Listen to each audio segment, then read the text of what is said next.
Hey guys, I'm going to talk to international students today, and I have a lot of information to share, even though I'm going to try to keep it super simple. However, you might want to take notes. The first thing I want to talk to international students about who are interested in applying to US schools is the language requirements. US colleges require international students to take one of two language exams. The first one is the TOEFL. That is by far the most common one that most American colleges require. The second one is called the IELTS. So you need to go on the website of the universities that you are interested in applying to and find out which exam do they accept.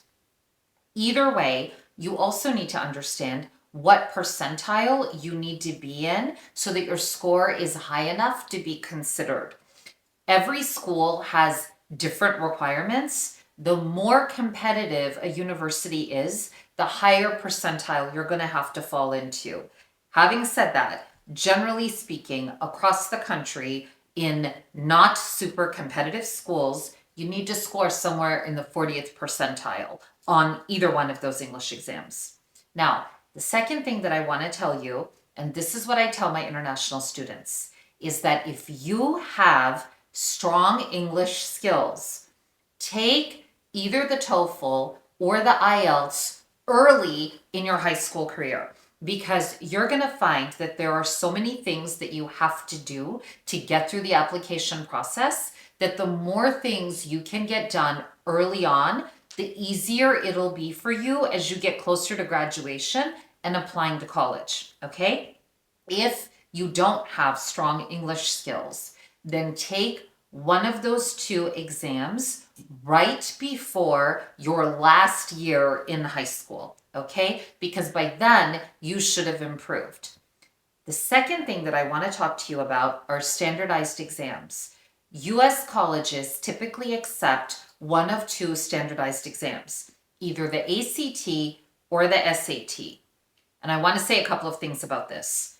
Some universities who take international students do not require those students to take either the ACT or the SAT as long as they've taken the TOEFL or the IELTS and possibly certain specific subjects, okay? But there are other universities that do require international students to do both an English proficiency test and either the ACT or the SAT.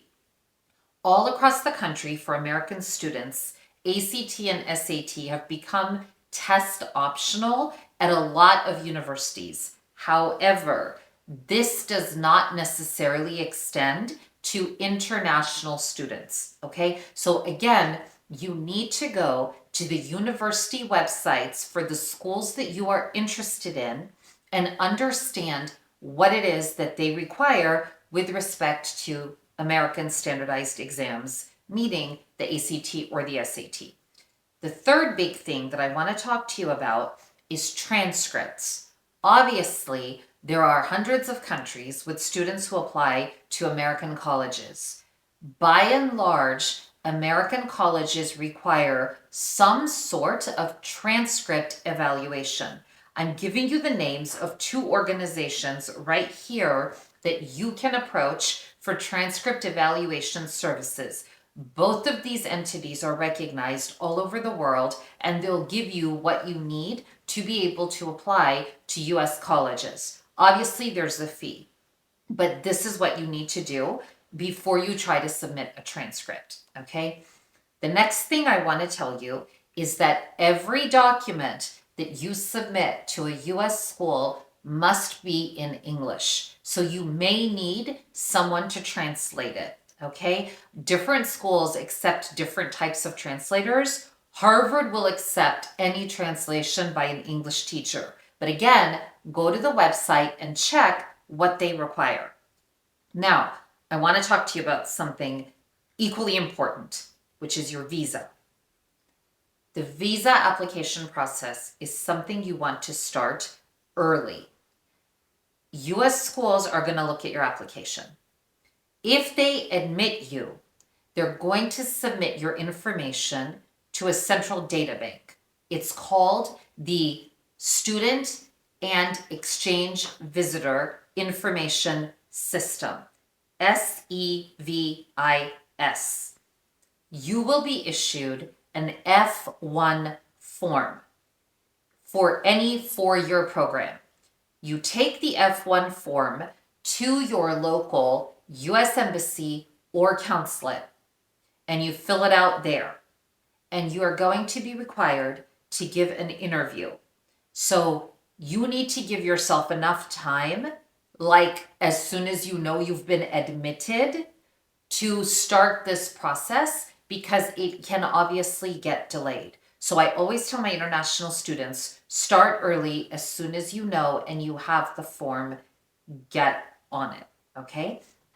It is really important for you as an international student to understand the admissions timelines. U.S. schools are going to require you to submit all kinds of information that you may not have to submit in your own country, such as letters of recommendation, obviously transcripts, essays, and supplemental essays, okay? So make sure you understand what materials have to be submitted.